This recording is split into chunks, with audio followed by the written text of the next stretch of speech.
கோழிக்கெல்லாம் மூக்கு கண்ணாடி மாட்டி விட்டுட்டோம்னா அது சண்டை போடுற குணம் குறைஞ்சிரும், முட்டை அதிகமாகிடும், அந்த கண்ணாடியில் உள்ள லென்ஸு சிவப்பு நிறத்தில் இருக்கணும், அவ்வளவுதான் அப்படின்னு அவர் கண்டுபிடிச்சாராம்.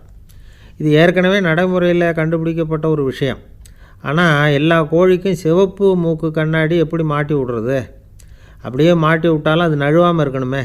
இப்போ நாமெல்லாம் நடு விரலால் மூக்கு கண்ணாடி நடுவில் தொட்டு அப்படி ஸ்டைலாக சரி பண்ணிக்கிறோம். அது மாதிரி கோழி எப்படி சரி பண்ணிக்கும்? இதுதான் பிரச்சனை. இதுக்கு அவர் என்ன வழி கண்டுபிடிச்சாருன்னா, கோழிக்கெல்லாம் மூக்கு கண்ணாடிக்கு பதிலாக விழியொட்டு வில்லைகள், காண்டாக்ட் லென்ஸ், அதை பொருத்தி விட்டா என்ன அப்படின்னு யோசனை பண்ணார். அதே மாதிரி பண்ணார். அதே மாதிரி செஞ்சு பார்த்தார், வெற்றி. அதுக்கப்புறம் கோழியெல்லாம் சண்டை போட்டுக்கலையாம், சமாதான பிரியர்கள் ஆகிட்டு தான். கோழிகளுக்கு இயல்பாகவே சண்டை போடுற குணம் உண்டு.